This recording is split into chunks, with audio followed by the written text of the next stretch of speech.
Namaste to all of you, and welcome to Remember Who You Really Are. It's an honor for me to be here at this wonderful talk show where so many guests were invited by Agati to give their lifetime knowledge, their wonderful way of understanding divinity, Mother Nature, everything that is inside and outside. I would love to approach, I would say, extremely important subject from spiritual life and path to enlightenment, and to do some introductory talk about prayer. In the light of our last workshops where I started to discuss more about prayer, especially for those of you who I would say are heavy meditators and need some understanding and guidance about prayer, although I have to say with all my humbleness, I'm not at the level of the experts that are out there praying, Mount Athos, the elders, in Himalaya, the masters. I just give my own knowledge and experience, and I'm sure, especially for those of you who are trying to understand prayer, are going to be some interesting and valuable feedback. Now, to arrive at the prayer stage, as I said a couple of years ago, in one of my books, you must undergo through a process. I'd love to speak a little bit about this process as an introductory talk to prayer. And this process actually starts with simple things. I call the contemplative attitude, where we all learn, if possible, in solitude, in quietness, in a place where we can enjoy the silence of Mother Earth, in a place where we can enjoy the silence of the nature. So we have first to start to contemplate. Now, contemplation has multiple layers. There is a simple contemplation, as Zen Master are teaching us, where a simple gaze, a flower, a river, a beautiful tree, a bird, an animal, a child, a simple gaze to something that is pure, right? It really affects us in a positive way, in a sense that brings us to this state that later we can use it, this mood, if I can say that, for praying, right? So that would be, I would say, a basic contemplative stage, but there are more advanced contemplative stages, and here I refer especially contemplation of things that bring us to that stage of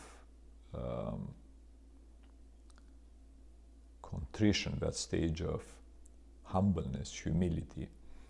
And as the elders advise, it's good to contemplate things that bring us closer to divinity.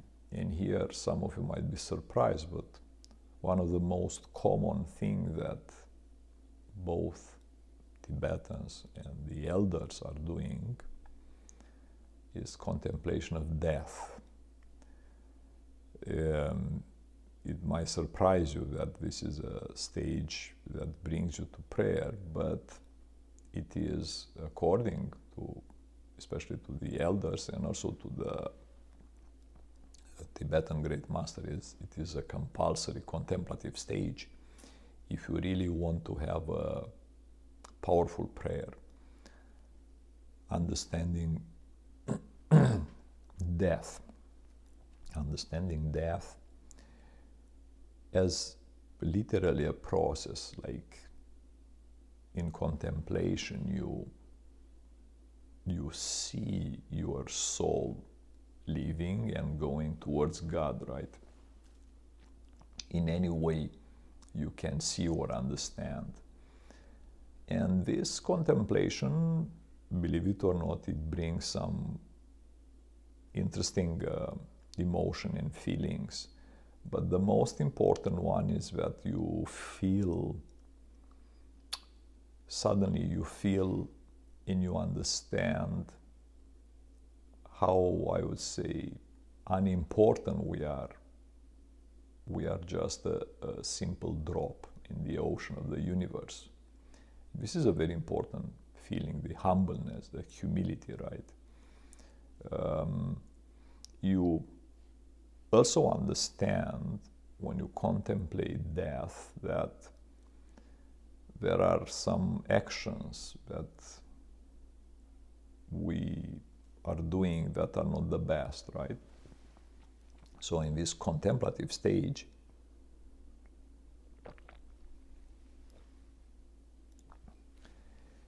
you will probably go back in time and you will understand the mistakes you've done. Things that, by sure, it happens when actually we literally move from one dimension to another. All the masters are talking about that time when we understand all our life, all the good things we've done and all things that were not so good. So it's a good time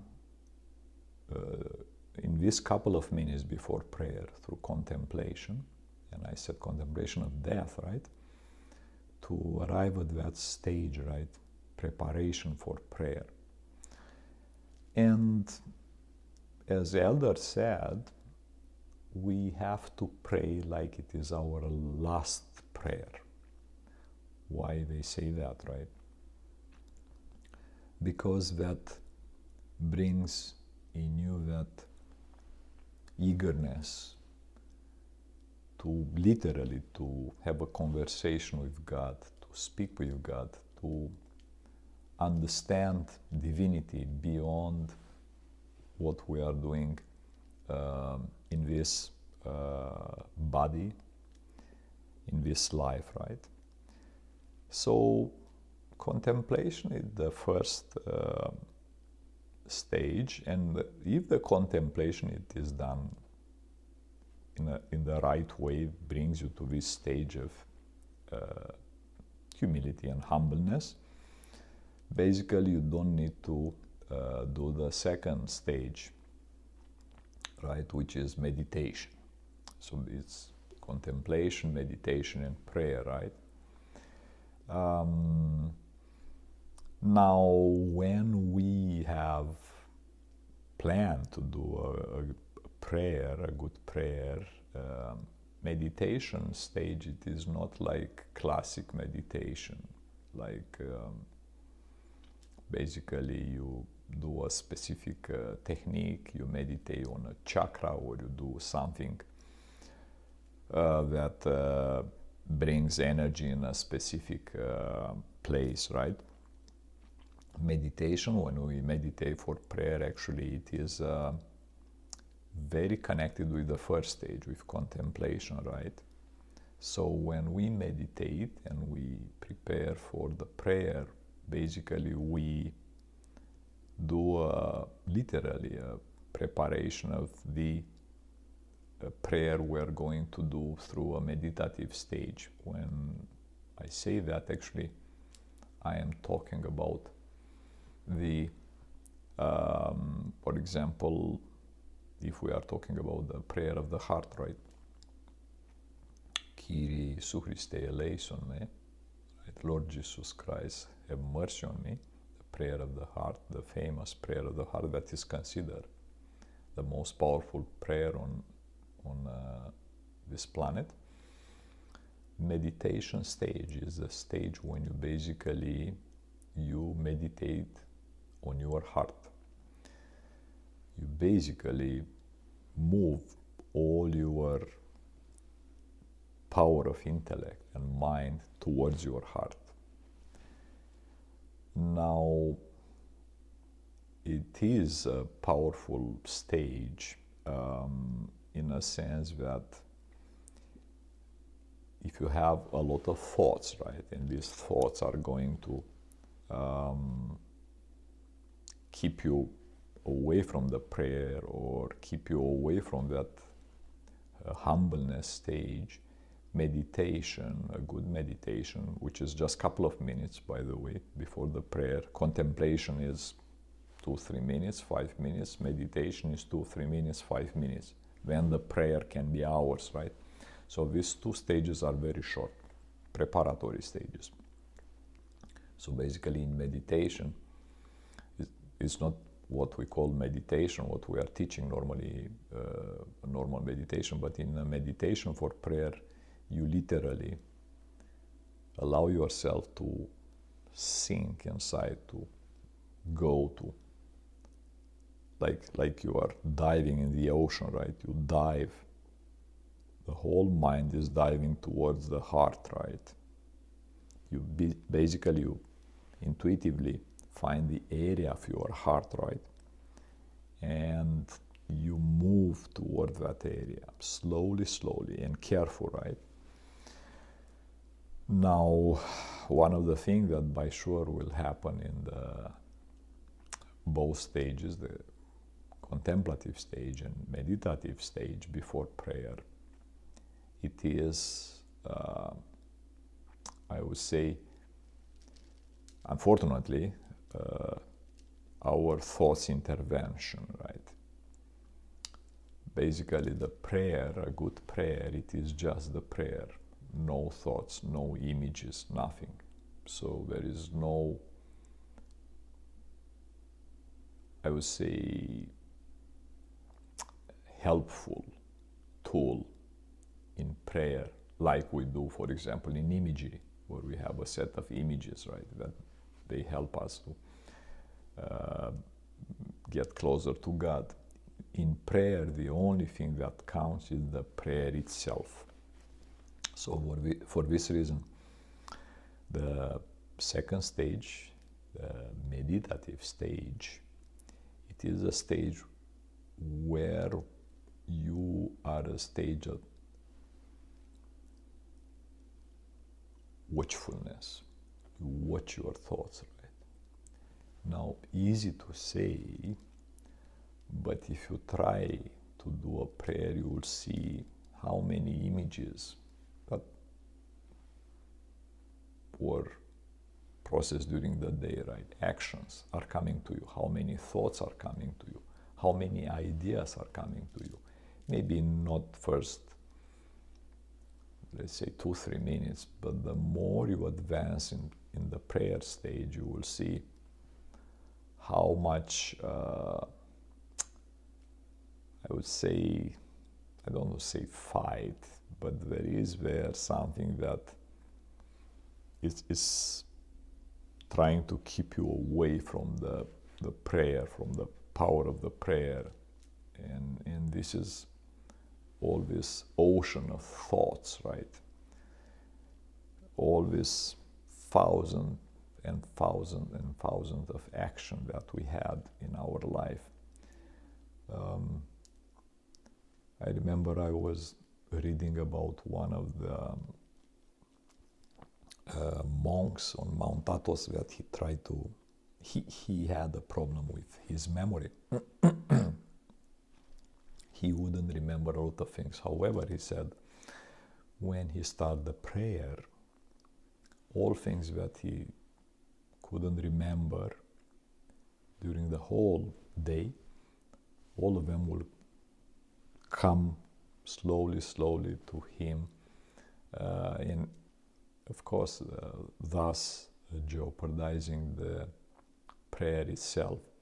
So it's funny how when you are trying to do a good prayer, all this, like a torrent of thoughts, like a waterfall of thoughts are coming to you, and images, ideas, things that happened. So the meditative stage is that stage when you prepare yourself, let's say the battleground, if I can say that, so you can be able to deal with the thoughts that are coming to you. Believe me, there is no exception. I read about the best, I would say, master that they became literally experts in praying, and even at the most advanced stage, which they call union with God, right? Theoria, how they call in Greek language, they still had to fight with their thoughts, right? To be able to avoid the thoughts. So they became actually masters in avoiding thoughts, because also our thoughts, they split in categories, right? Thoughts about family, thoughts about money, thoughts about sex, thoughts about food, thoughts about healthy issues. So we have categories, right? And each of these category has to be approached in a different way, right? With a different method. And when you see, sense, and feel that you manage to push the thoughts away, you start the prayer, right? I'm not going to get now here into the technique of the prayer, how we do the prayer, right? It will be in a future talk, but very helpful. Some people are using a prayer rope. Thank you to Oksana from Ukraine, who gifted me with this wonderful amber praying rope. You can use any, if you want, a system of counting the prayers, but it is good to count the prayer. So you basically put a target there. You say, I'm going to do, let's say, 500 prayers, right? So because this prayer rope has 100 beads, right? I know, for example, after 5 full cycles, I've done 500, right? Of course, the advanced experts in prayer, they go to much more than 100 or 500, but they still have a praying rope, so they know at the end of the day how many prayers they did in the, let's say, prayer vigil, if I can call it like that. And to next talk, I'm going to explain that the prayer can extend during the daily activities and also self-activate during the daily activities. So I'm very, very honored, and I'm very happy that I can and I could share all this wonderful knowledge from my personal experience with all of you. Remember the contemplative stage, right? Remember the meditative stage, and remember, prepare yourself for prayer. Prayer, the most powerful communication tool on this planet, the way how we have access to speak directly with God. Wherever you are, I love you from all my heart. Namaste to all of you.